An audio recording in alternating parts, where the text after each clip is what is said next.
Let's start, as far as I'm concerned, let's start at the beginning. Now, let me just first say to everybody watching, I didn't put any classical music in this list. I could have, because we were doing albums, and I thought to myself, because obviously one of my favorite pieces of music is Nimrod by Elgar. It brings me to tears every time I hear it. It reminds me of my father, it reminds me of my home. My dad was a huge classical music buff. We listened to classical music every day. And then jazz. And I didn't hear any pop music for the longest time, which is very powerful. So when you finally hear like good rock, it blows your mind. So I just wanted to say the lack of classical music on this list is not because I'm not a huge classical music fan. I am. But when you said to me, name your top albums, I realized to myself, like any good British person, I could probably say Holst, The Planets, because that was a huge record through the 60s and 70s. So when I was a little kid, growing up in the 70s, that would have been like that would have been played non-stop. Holst, Gustav Holst is obviously a huge British composer and a massive, everybody in Britain is fans of his. So just wanted to have that little disclaimer. And the other thing I noticed is I didn't know where to go with funk, because if I opened that door up, because I wanted to put Sly and the Family Stone Fresh on there, and it probably should be on there. But then I'm like, but the Meters is what got me into funk. But then I'm like, the album that got me into funk was the Meters. It was a greatest hits record.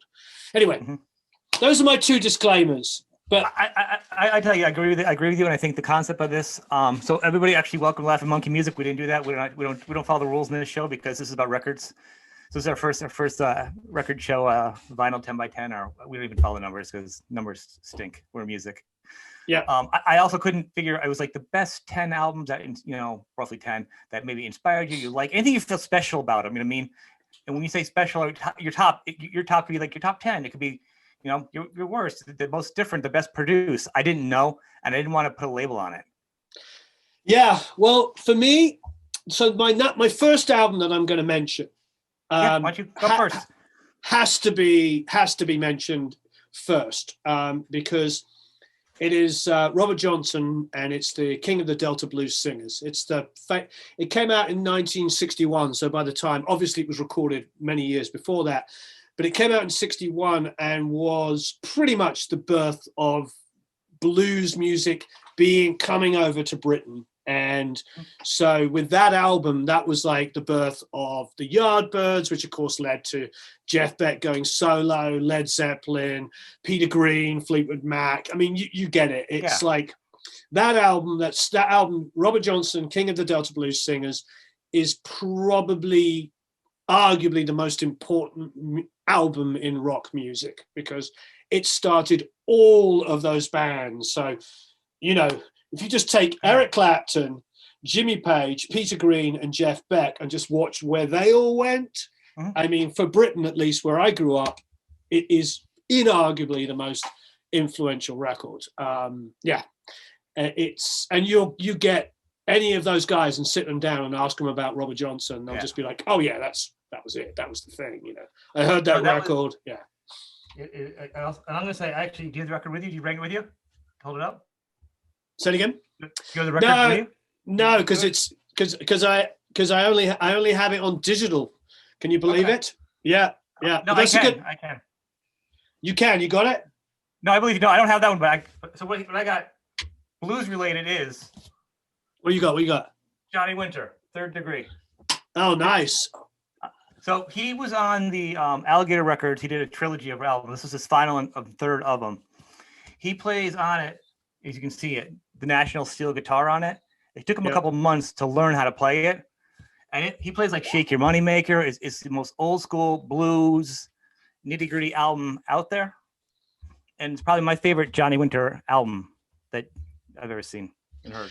A huge Johnny Winter fan. And just to further yours, one of my favorite records is Hard Again by Muddy Waters, which of course was produced by Johnny Winter.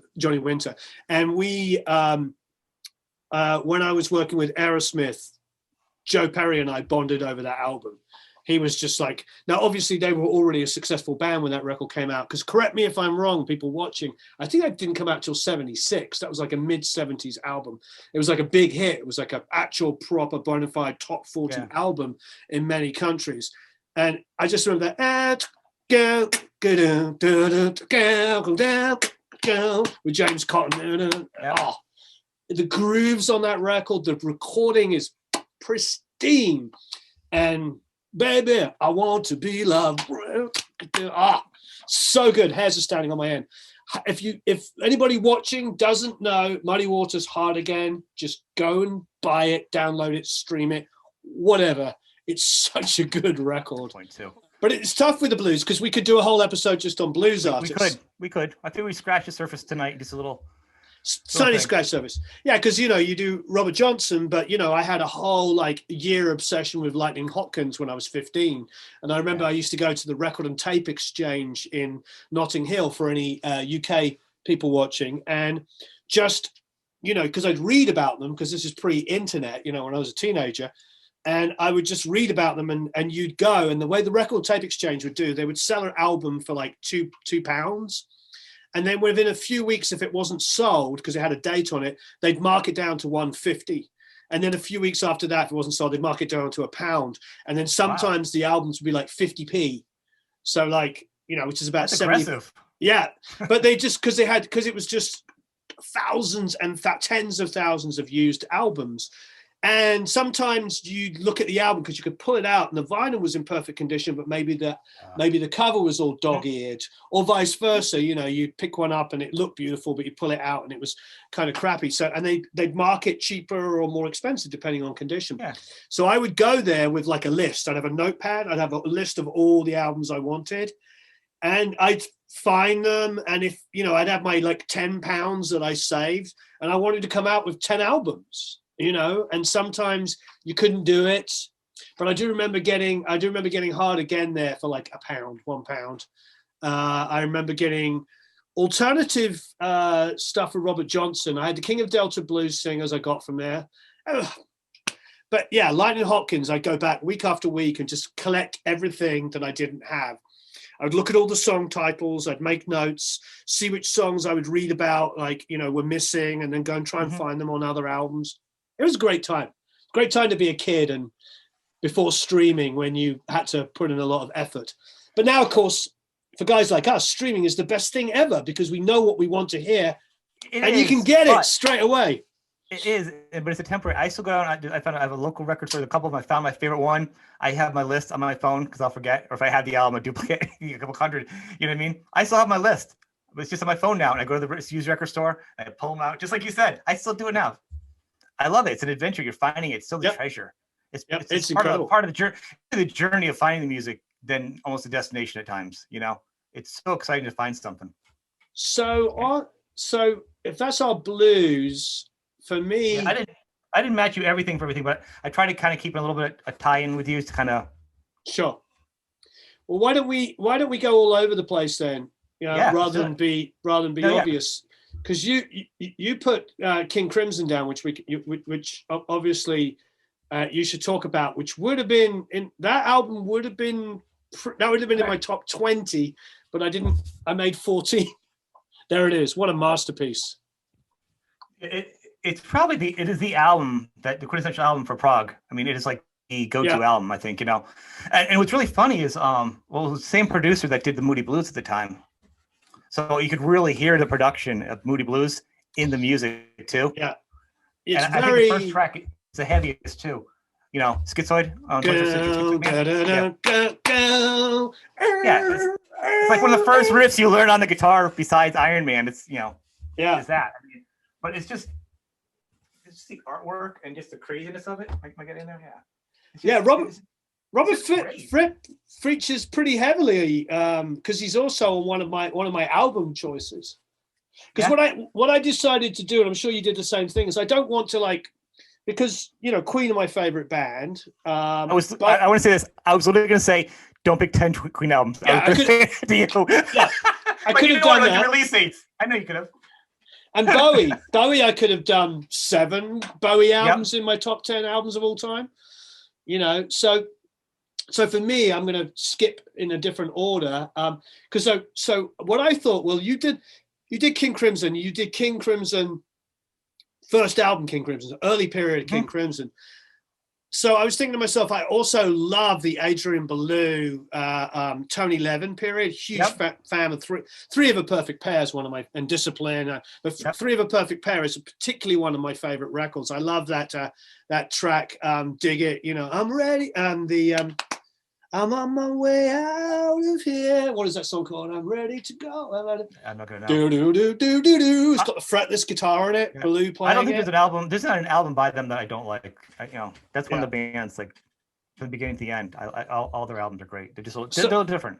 So I thought to myself, yeah, I'm going to do Genesis, but because you did 70s prog, I'm going to do, well, I suppose it was probably recorded in 79, but I'm going to do Duke, because I feel like Duke it's a much maligned record by Genesis fans because it doesn't have Peter Gabriel in it, it was tough because as soon as I did Genesis, I'm like going, what? I've got to do Peter Gabriel Melt, third album. Yeah. But then if I put that, this list is going to be 1,000 albums long because I'm the biggest Peter Gabriel fan. Like any. Like you got to go to therapy after this question. Yeah, I know. But I think Duke because it's one of those things. Because obviously Nursery Crime is like mind-bogglingly one of the greatest albums ever made. But because we were looking at each other's lists, I thought, I want to try and get as many genres and the best pieces of each genre. And the thing about Duke is it's got like pop songs on it, but twisted. And I'm a huge fan of Turn It On Again. I've already done an episode online about it. I've already covered it. To me, it's like what I love about Peter Gabriel, Phil Collins, Genesis, Mike Rutherford, all the guys, Tony Banks, all of their solo stuff as well as their band stuff, is they knew how to write a song that could chart in a top 40 all over the world and still be absolutely amazingly interesting to listen to. I mean, Turn It On Again in, 13/4. You know what I mean? It's just like, God bless them. You know what I mean? It's like, that's what I love. It's like a band that can hit on all levels, musicianship, hooky songwriting, great production. Yeah, I think everything Genesis and Genesis related, solo albums, band members, band albums, just can't speak more lyrically about it. Yeah, absolutely love it. I think I agree. I think Duke and what was the other album after that? Advocate. The second, that period, they're going from Peter to, over, and they're converting. They still had the old stuff a little bit to them, and they're kind of going to more of the pop. So they're right in the middle. It was nice. I thought it was a nice sweet spot actually for the band. So yeah, I actually have Duke on vinyl too.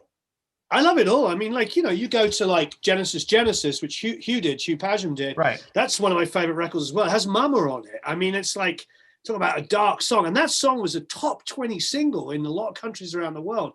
How freaking cool is that? Can you imagine? Feels like they're different bands too. You know what I mean? Yeah. The different phases actually feel like they're almost different bands that sound like a certain band. Like, hey, that band really sounds like Genesis. Yeah. And Genesis is a good name for the band after look at their history of all the song changing. Yeah, I can't believe that song was a hit either. It's just amazing. And I mean, God bless that time in music that we could have, that we were able to go through that. So, okay, well, then I'm going to go completely to a different period. Pretender's first record, I think, is an absolute masterpiece. I think could be considered, it's definitely, if we had a top 10 debut albums of all time, this would definitely be top 5. I don't know where in the top 5, but top 5 best debut albums. It's such a freaking masterpiece. I mean, there's the obvious singles like Kid and Stop Sobbing and Brass in Pocket, but everything about that record, just James Honeyman Scott's guitar playing, Chrissie Hynde was just, for a prepubescent, I wasn't even a teenager when it came out, but a previous boy, I knew that she was just something special and a badass. This American girl singer, she was just tough, but still like super attractive, and just like, I was just like, what is this? This American girl singer. And she was so different too back then too. Like, you're like, where did this coming from? Like on her own. It was fantastic. I will say that I'm going to go in with, actually I have the album, so I'm going to be a dork about it. That's all right. I didn't prepare. That's all right. I actually, if we're talking killer debut albums, I'm gonna say Tom Petty. Yeah, Tom Petty's first album's a That masterpiece. the first one. I mean, I had Breakdown, American Girl. I know the UK hit was Anything That's Rock and Roll was a big hit over there for you guys, right? Remember that one? That was a big hit. But it cracked over here with like American Girl. I don't remember what the. Yeah, we had American Girl was a hit. It's what was great about growing up in the UK was only one time zone, so you could have, if something got anywhere near the top 40, even close to it, you knew of it, because the radio station, Radio 1, is national. So it had to it couldn't just be sort of very narrow-minded. It was really, really cool. So you would have, during the day, you'd have more top 40 music, but in the evening, you'd have like rock shows, you'd have new wave shows, you had like punk shows. Everything was covered. It was fantastic. John Peel at night. Oh.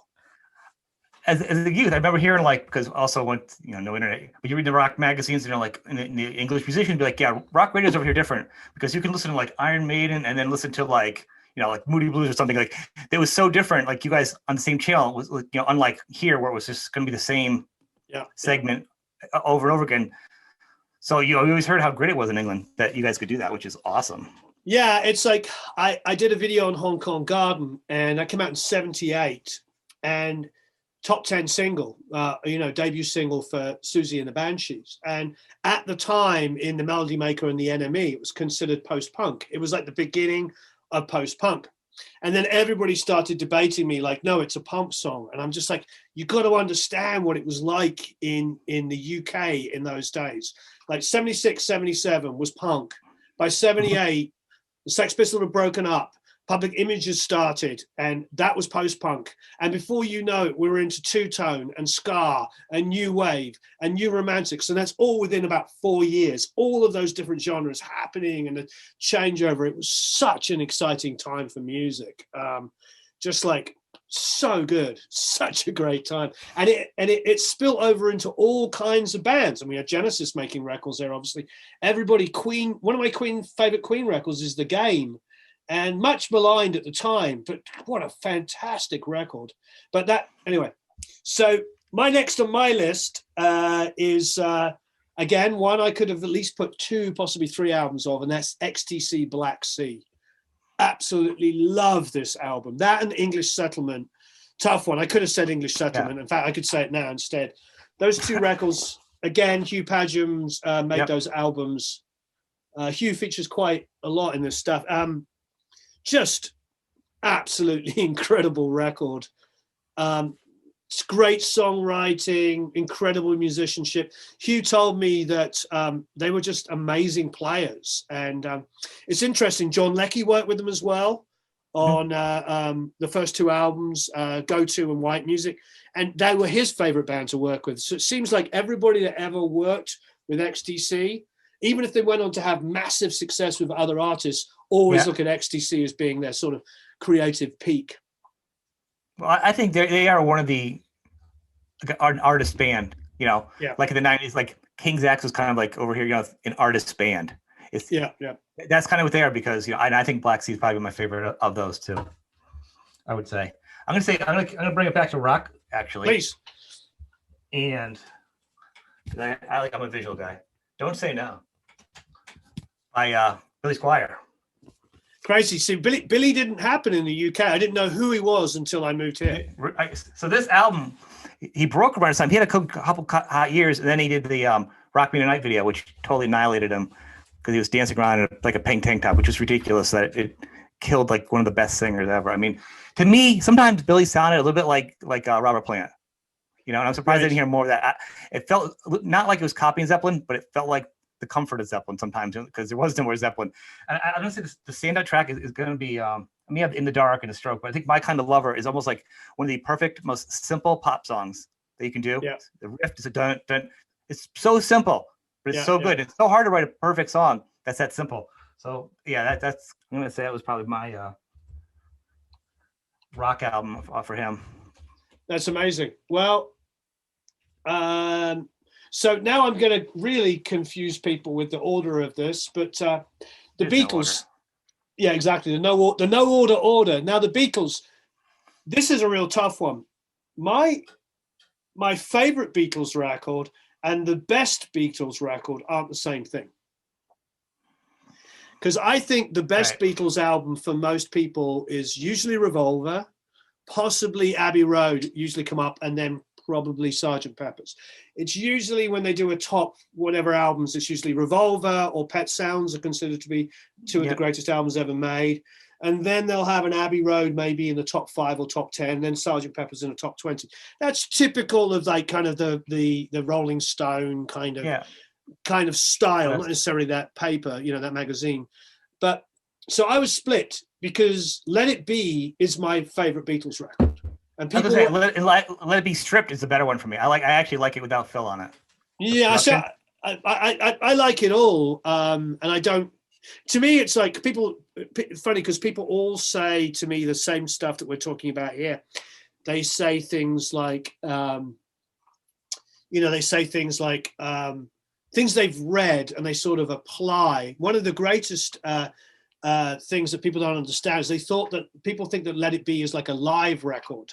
The reality is like almost none of it's actually live. Most of it was overdubbed. A lot of it was like stripped together from multiple takes. It wasn't done the way, and to me, it's just like, it's a raw record in as much as it's like a rock band, not a heavy band, don't get me wrong, but like they're being a rock band, they're being a band together.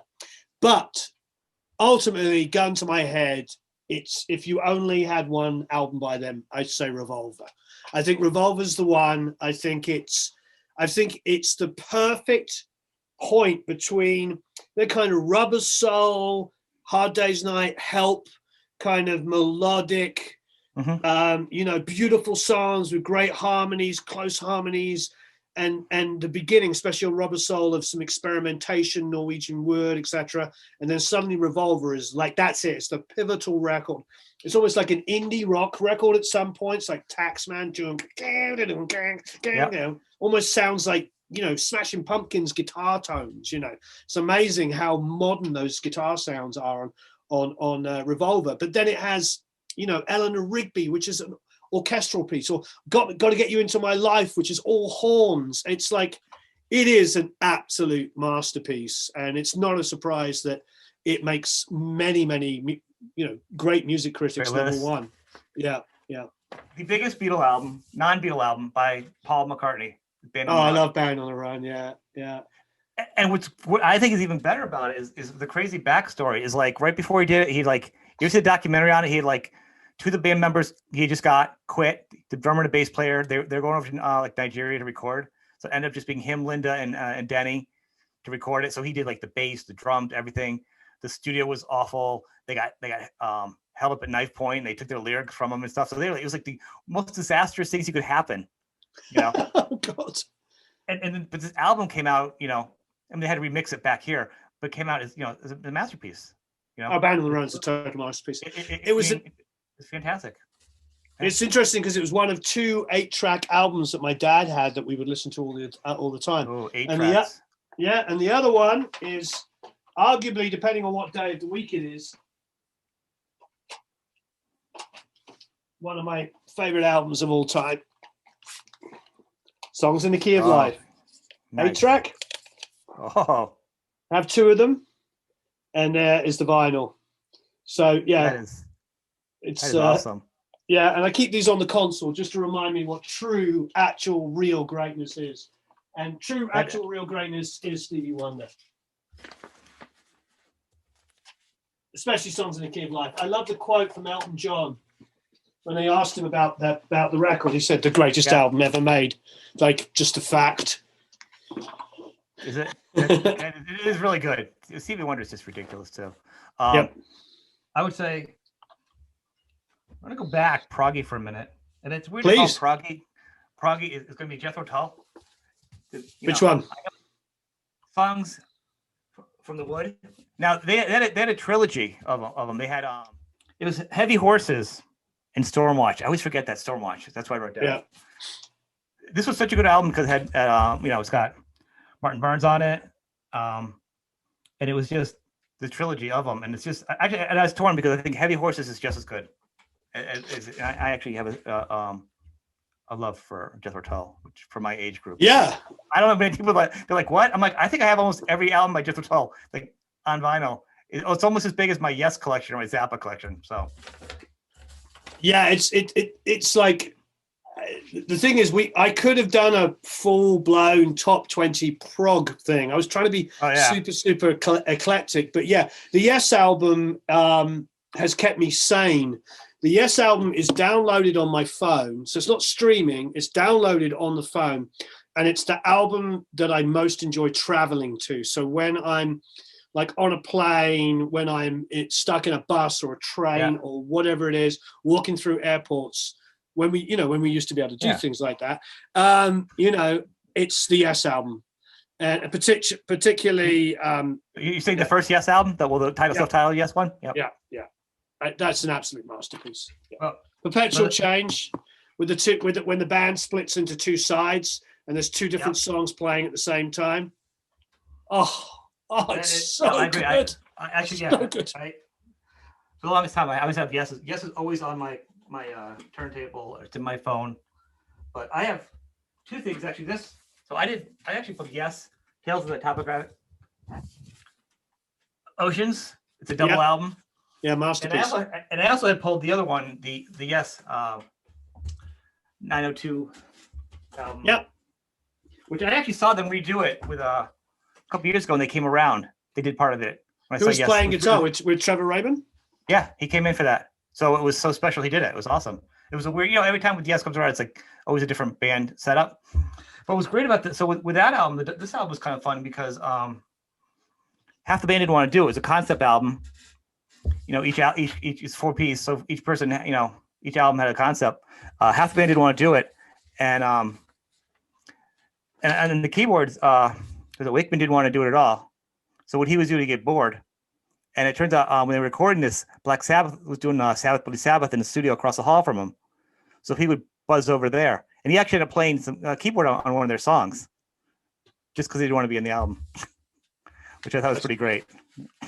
Well, he's like, yeah, I'm gonna do it. He's like, I don't want to do it. He felt there's nothing on the album for him to do. He felt there was really nothing in the arrangements, because at that point Anderson and Howe got together, and they're like, by candlelight in hotel rooms, like writing this big symphony opera version of this, concept, and they're like, they were. So once again, the band was split on it.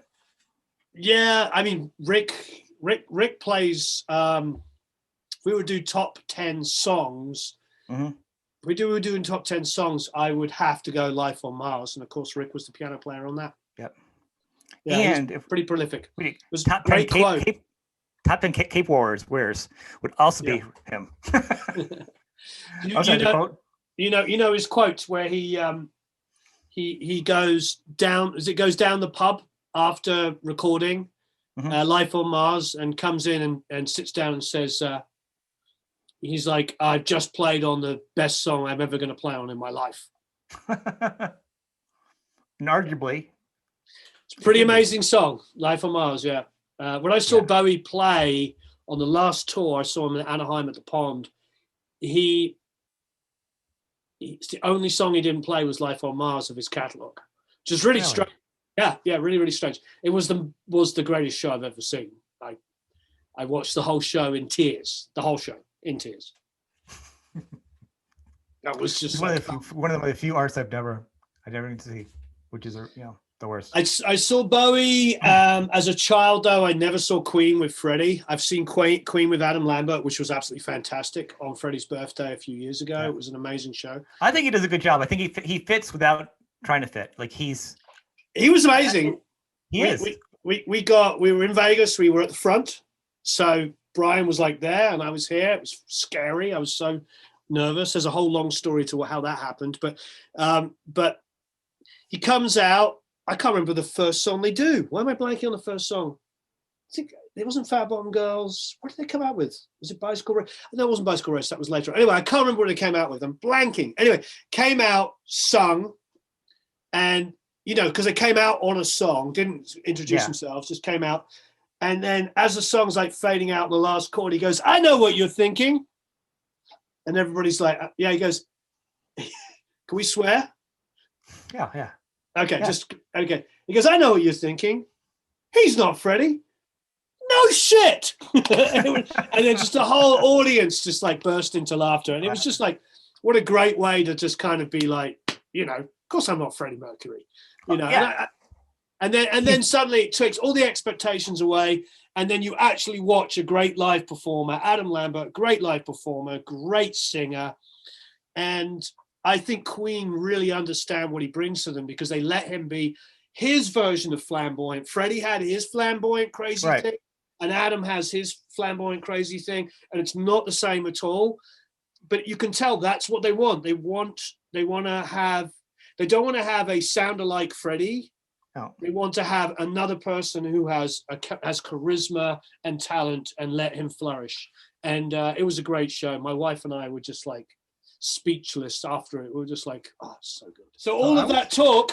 Yep. So it's David Bowie, Scary Monsters for me. I had, which is our second appearance of Robert Fripp, because of course, King Crimson, Fripp's all over Scary Monsters. Scary Monsters. You see, I would have done Hunky Dory because my two favorite Bowie records, and I love pretty much every record he's ever done. Heroes, everything, Low, Lodger, Pin-Ups, even, Aladdin Sane, Ziggy Stardust. But for me, the two most important, not everybody has to agree, two most important Bowie records are Hunky Dory, which pretty much sums up the 70s, and then Scary Monsters, which introduced us to the 80s. And Spiders. Yeah. And so, I love Ziggy Stardust and Spiders and Mars, but there's something about Scary Monsters which is just unbelievably good. Fripp's guitar playing, the production's incredible. Ashes to Ashes, I still, gun to my head, think is the best vocal production on any song ever made.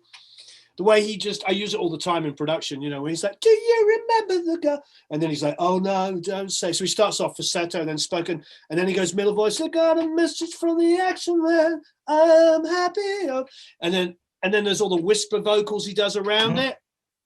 I mean, people, if you're watching this, go back, put on Ashes to Ashes, put a pair of headphones on and listen to how he plays with his vocals on that song. All my hairs are standing on end just thinking about it. Yeah. It's like, I've used it so many times when I'm working with singers who just don't seem to get that it's not just all about pitch and timing. I think one of the biggest problems that auto-tune has done has overemphasized. I don't actually have a problem with any technology that makes things better. It's never the technology, it's always the human beings that use it. Mm-hmm. But the biggest problem for me with auto-tune is not auto-tune.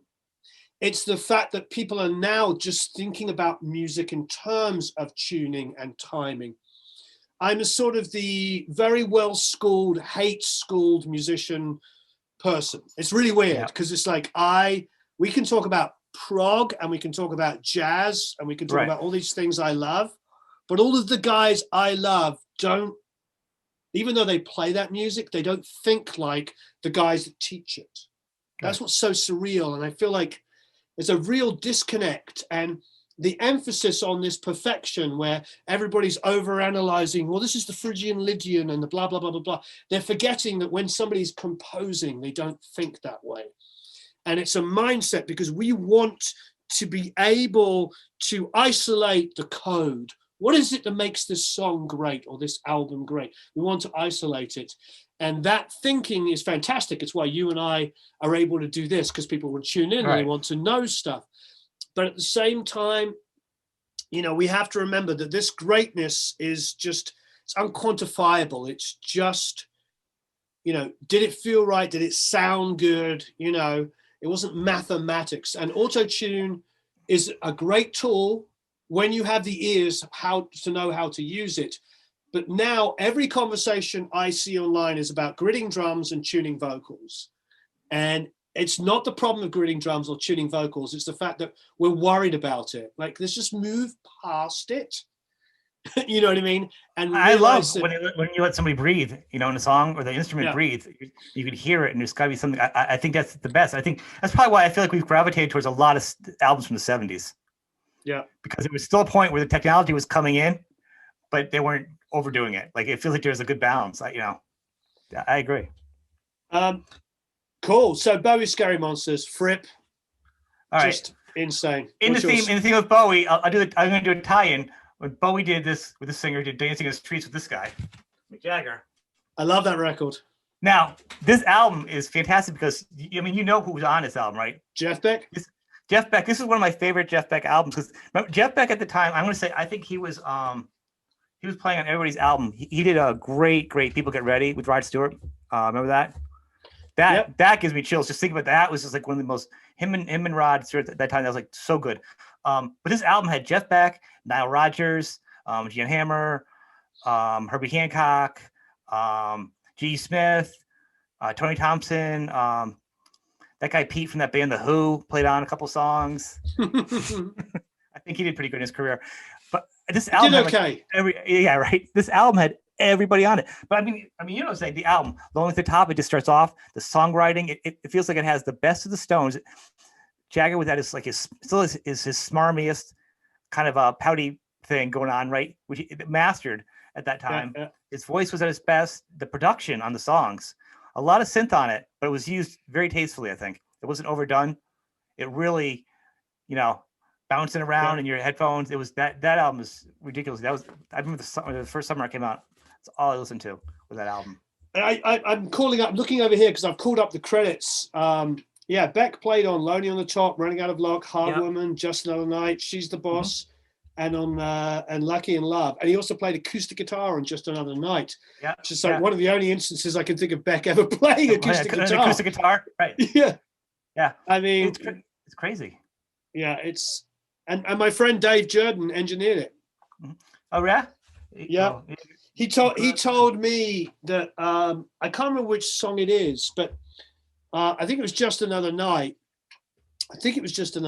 And he said Jeff was doing the solo, and Niall, was it Niall that produced that song? Because I know it might have been Bill Laswell. There's so many people on it; it's almost confusing to see who did what. I just can't remember. Oh yeah, no, it was Bill Laswell. So Bill had said, maybe in consultation with Mick to Dave, said, Jeff's going to come in and he's going to play a solo. Goes, whatever you do, don't erase the first take. So what they did is he came in, got some tones, they recorded the solo, and Jeff's like, oh yeah, that's good, let me do another one. So then Dave went over, muted that track on the console, and went to a new track on tape, and carried on doing solo after solo after solo. And then Bill, it was probably Bill, maybe it was Mick, said, you know what, let's check out that first solo. And Jeff's like, oh, you still got it? And they play back the first solo. And it's like, oh yeah, it's great, let's use that. Dave said that, you know, Jeff would always like try to better himself. But Mick had obviously known Jeff by that point for like 20 years, from the mid 60s, and just knew that his instincts and were always the best. And like many musicians, you keep doing something and you polish it, but the fire of the first take. But yeah, that's what Dave told me. He said that was the first take, and Bill had specifically told him, keep the first take. Did he play on Hard Woman? Yeah.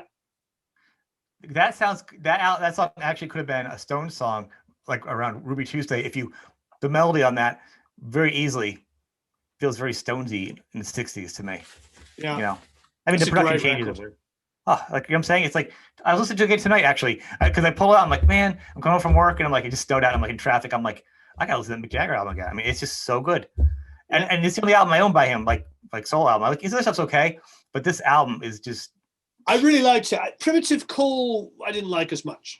The album that came afterwards. I remember buying that and being like, it's okay. It felt like it was. It just felt like he was trying really, really hard, but on the first album it just felt instinctive and cool. And I don't know how big. I'm looking at how big of a hit it was. We had some hits. But Just Another Night was. Oh, and this one, Just Another Night, was like a smash hit around the world. I think that one platinum or double platinum. And remember, he did a mini video with this too at the time, which was a little also ahead of the time. Him and Ray Don Chung, they did that little mini storyline with Just Another Night. I know Lucky in Love was like my favorite song for the longest time at that. There's like a whole story where he's like running from gamblers or something, and all the videos got released different periods. Yeah, it was produced well. I think it's the best because there's so many people on it and it wasn't thought about. It just feels like it was very organic, you know. It seems like he did better in the UK than he did in the US, strangely enough. Although the album ended up selling 1 million copies in America, so I suppose that's pretty fantastic. Yeah, it looks like he's sold. We're kind of jaded over here at times, so. Yeah. So She's the Boss, yeah, masterpiece, great record. Yep. Floyd is a tough one because everybody would probably say Dark Side of the Moon, which is totally understandable. But for me, and I'm a huge metal fan. Animals, yep. Wish You Were Here. Yep. I mean, I'm a gummer. You know, I love the stuff with Syd Barrett as well. But my favorite Pink Floyd album by far is The Wall. The Wall to me is a freaking masterpiece on every level. Just song after song after song. Amazing musicianship. It's a masterpiece, and it just sends shivers down my spine listening to that record. Yeah. And I was a little kid when it came out, and all I remember is every kid at school was like, "We don't need no education." You know, and did it? Yeah, you know, it was like it was number one.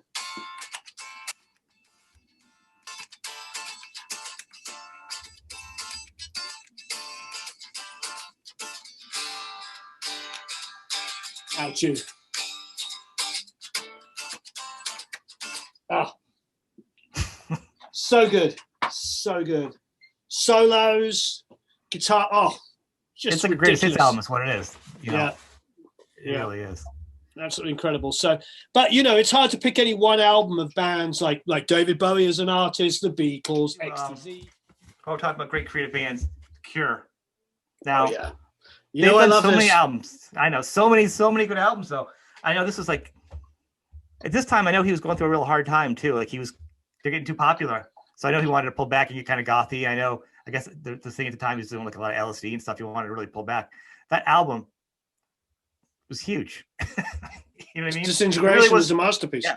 It wasn't a pullback at all. It was just as good as anything they'd done. And to me, actually, it's probably one of my favorite albums by them. It's an absolute masterpiece. Well, I mean, it just an album. I absolutely love this double album, ELO, Out of the Blue. And there's some logic to this because we'll have to speed this up so we can get all of them in. Yeah. But this album was so important to me because it hits me on the same level as like Duke does, and of course my number one album, which anybody who's ever watched the video with me knows what it's going to be. But you know what I love about that ELO Out of the Blue is it hits on all my levels because it's great songs, it's great production, it's great performances. It's just, I mean, Mr. Blue Sky. I agree. I actually had the album. That was in my list. But when I saw yours, like, well, I'm going to get another album. That was actually going to be on my list. I love ELO. I actually think he's in Witness Relocation Program because you really don't know what's going on with the hair and the sunglasses. You know, I think but that's just a side. But it seems to work because he basically hasn't aged since 1974. He looks identical. Just got the same afro with the glasses. Yeah, the beard. It works perfectly. He's a genius. That's what makes him the albums and everything he's done. And now it's actually just Jeff Lynne's ELO. You know, anything he's done with any other side bands, his production that he's done. Amazing. That's what keeps him around forever. Put him in styrofoam because we got to keep him. He's I agree. That's a fantastic album. While we're talking about, so I'm going to go over here and jump out of the 70s for a minute and talk about the only rock album I'm going to put in here is going to be Metallica. I'd be remiss to say that to me, the time period and the way it broke through with Ozzy, it changed metal, being the first big commercially thrashier, fast guitar thing at the time. There's also the last album with Cliff, so the album's kind of the sound's kind of changed a lot. It did pretty well too. You know, cracked the 200 for Billboard, which is pretty good for metal back then. Not too much to say about it besides it's been out there for a long time, but I had to give at least one little rock metal nod to someone on that one. I understand. Well, looking at my list, we did briefly just mention London Calling, The Clash. I think it's just a total masterpiece. I mean, it's a post-punk masterpiece because they pay absolutely no attention to genre. They just do whatever the heck they want. You know, it's a bit funky. It's got reggae in it. It's a little bit 50s rockabilly. You know, it's got that in it. It's got it's got punk in it. It's got everything. London Calling is an absolute masterpiece. And I remember, you know, the story that they recorded it as a double album. And then, of course, they did Sandinista, which was a triple album. And they told the record company in total punk rock fashion that it had to be sold as a single album for the price of a single album instead of a double album. And the record company, of course, said, no, we're not doing that. We're not selling it for a single album. And they're like, yes, you are. And so they worked out this deal where it was going to be a single album, an album with a free single in it. The free single was a 12-inch and had 8 songs on it. They won that one, huh? They won that one, yeah. So it's a double album that they managed to con the label, but absolutely amazing. That's a good tie-in. And so with Combat Rock, which was a follow-up, they wanted now you know the story of that, right? They wanted it also to be half the band wanted it to be a single album, make shorter, punkier songs. Yeah. But Mick wanted it to be a double album again, and they were like, we just did a double, triple, and he wanted the songs to be like longer dance songs. And I think that was part of and that started a real big dig in the animosity with the band too around the time, because Nick was kind of going his own way at that point. But so it's really difficult because, of course, you know, as a guitar player, I you know, Robert Johnson was a huge influence, Genesis, you know, Steve Hackett's solo records were amazing. Hackett is so good. Good. But then I love when Mike Rutherford took over, just his riff playing and ideas. James Honeyman Scott. I mean, so many great musicians. Fripp with Bowie, Pink Floyd, of course, David Gilmour. But this next one was one of my father's favorite records. And what got me, there's 2 people that got me into playing guitar before I discovered rock music. And that was Joe Pass and Django Reinhardt. And Django Reinhardt, of course, my dad had a lot of the Hot Club, you know, quintet stuff with Stefan Grappelli.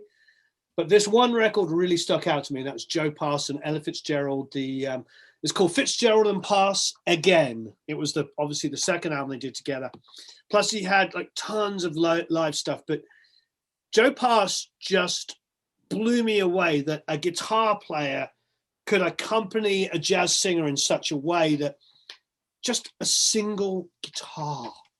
And sometimes he was just playing like really tight, like, you know, harmonically rich stuff. Sometimes it was just 2-note or 3-note chords. And it just never felt like it was never enough. You know, with the piano, you know, you've got the low end where you can really get the bass, and you can got all the mid range, and then the high. You can really be an orchestra with 10 fingers going on piano. Yeah. There he was on a 6-string guitar, just backing up one of the greatest singers of all time, Ella Fitzgerald. So, yeah, that was a huge album because I was a kid, and that was like the first guitar playing I heard was Joe Pass and Django Reinhardt. Unbelievable. I will check that one out myself. That's one I haven't listened to. So, well, they did loads of albums together. There's I know, but I haven't heard any of those. You know, what I mean is, like, once you get into it, there's a whole wealth of stuff. And then while we're on the guitar player front, can't really do a top any list without having Jimi Hendrix in it. And Axis Boulder's Love was my favorite and still is by far. You know, 6 Was Mine and obviously, of course, Little Wing and everything. It's just, there's something about Axis Boulder's Love, which to me, it's like, that's the album, that's the psychedelic part of the 60s. You know, Sgt. Pepper's obviously has it all. It's sonically a masterpiece, so many different genres blended in. But when you put on Axis Boulder's Love, you're like, this is the 60s. This is what hippies were about. You put that on and it's just like, yeah, it doesn't get any better. If I was like, somebody said to me, what's the ultimate kind of hippie rock album?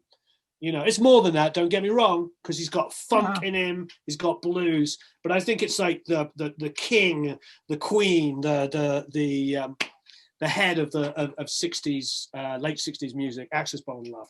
Masterpiece. So I have 3 more. Where would have gone on to, you know? I can't imagine either. I don't know what he would have done. Yeah. So I have 3 albums left, and you have 2. Yep. Let me do because you obviously did Paul McCartney. We did the Beatles. For me, this was really tough because I have two favorite John Lennon records, and again, like Bowie, they're two different periods. And the first one is probably the one I chose, which is Plastic Ono Band, which is an incredible record. But I also love Double Fantasy, his last album he did while he was alive. I know that sounds silly, while he was alive, because obviously Milk and Honey came out after he had died. Right. And it was just using the scratch vocals. He hadn't sung the final vocals when that album came out. But Plastic Ono Band is just an absolute masterpiece. I got to ask John Leckie about it, who worked on that record as a tape op early on. And he said to me, because it'd just been the 50th anniversary last year, he said to me that people had been interviewing about him. It's going like, yeah, we heard that. And this is where I was sort of alluding to with Let It Be. Mm-hmm. Is that people's idea, they go, I heard this, meaning they read somebody who said this or said that. Well, the thing was, everybody was interviewing John Leckie and saying, I heard that, he was doing primal scream therapy, and it must have been a really emotional record to be involved in. And John Leckie said, no, not at all. He goes, everybody was having a blast. He goes, it was the most amount of fun I've ever had on a record. He goes, it was like best friends. It was Ringo playing drums with Klaus Vormann, their old bass player from Hamburg, like one of their best friends, not their bass player, but a bass player from Hamburg. And then Phil Spector, and he said he never saw any guns. Phil never got mad. It was like a guy, a wife, and his best friends hanging out. He said it was the most fun. But of course, you read about it. It's like primal scream therapy, and he was going through so much stuff. And the songs are very emotional, don't get me wrong. But he said the whole recording process was just lighthearted and fun. So just goes to show. Good. I actually like to break those rumors myself. I think, and this is like probably a crime to say out loud, with John Lennon's vocals, I love his vocals with less reverb and less effects on them. And I know he hated his voice. I think he probably encouraged. I don't know. I'm not going to assume, but you know what I'm saying. No, so that's what Jack said. Yeah, that's voice, why Jack did the stripped down version of Double Fantasy. Yeah. His voice, especially when George Martin was doing it, was beautiful. Yeah, and I think that's what always prevents me from being so into John Lennon's soul stuff, because the songs are beautiful, his voice is beautiful. But I always hate that overproduced sterile sound on any band. It's ruined for a lot of bands, and doing that to his voice all the time, like, man, if they just pull back a little bit, his voice is naturally beautiful. So yeah, I agree. No, I agree. Yeah. And Jack said the same thing. So you said you have two left. I have two left now. What are your last two? All right. So I'm going to end. Actually, I'll end on a bigger one. But so I'm going to say, just for a classical, just going to throw one in here. Dr. Zhivago. Crazy movie. My wife got me into it when we first met. But then listening to the soundtrack, these are all classical songs. You know them. Everyone knows. Of course. And I'm not going to pretend, like I said to you before, that I'm even going to say the titles. Laura's Theme is probably the most popular one, and I'm not even going to know how many. Look it up, listen to it, you'll know it. If not, you've heard it with your grandparents or someone. It's a good album though. It's a beautiful movie. Yeah, beautiful movie. I that scene is so powerful, where he's in the bus or the coach, and he drives past and he sees her walking the opposite direction. That scene is so powerful. There's so many. The break up the furniture. I think that, of course, the ice house is probably the biggest thing, because it's the most beautiful thing. Yeah. Incredible. Omar Sharif. Yeah. Absolutely amazing. What stars that movie? Yep. Such a good movie. Okay, so my last two. Again, I'm nothing if not predictable. So everybody, by whichever order I do this in, everybody's going to know what the other one is. Miles Davis, Kind of Blue. That album is. I remember the first time I heard it as a kid, I was just like, "What is this music?" I had never heard anything like it, and just the space around Miles's like performances, just that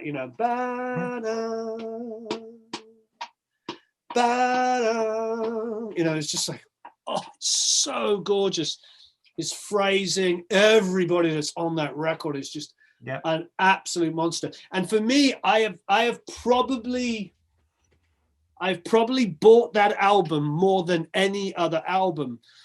because not only do I own it on the vinyls over there, I should have got it out. I apologize. Not only do I own it on vinyl, I'm looking around to see if I have it on the consoles. I have it on vinyl and CD and tape and blah blah blah and all that kind of stuff. I buy it for people. It's like if you know, especially back in the olden days of the 80s and 90s when we still bought vinyl and CDs. You have a really good friend and maybe they don't know much about jazz. You're like, it's the album you buy. You buy them Kind of Blue and they're just like, that's it. It's like the gateway drug. They're just like, this is amazing. This is the best music I've ever heard. Now I'm going to be obsessed. And everybody goes off and gets into Miles Davis and Coltrane and everything. And that's the gateway drug. And there's a reason. And I have no problem that it is the biggest selling jazz album of all time. And I have no problem making it one of my favorite records. Sometimes great music actually is really commercially successful. I think all of us get a little bit carried away thinking just because something is commercially successful that it loses its value. I do not agree. I think Kind of Blue is the biggest selling jazz album for all time because it's the best freaking jazz album of all time. Loads of people will fight me on that, and that's okay. I mean, I love Annette Coleman. I love Donald Byrd's Freeform Jazz. I've got everything, all the bebop you can think of. I love it all. I grew up on it all, but wow. Kind of Blue is just unbelievable. Anyway, the floor is yours. All right, so I'm going to do my last one, and then I'll let you close it out. So I'm going to say Clapton. Duane Allman is actually, I think, so Duane Allman is probably the stand-up part of this because this was like towards the end of his career before he died, and he did some killer slide guitar in this. Obviously, Layla and so I would say Bell Bottom Blues is probably my favorite, I think, on here.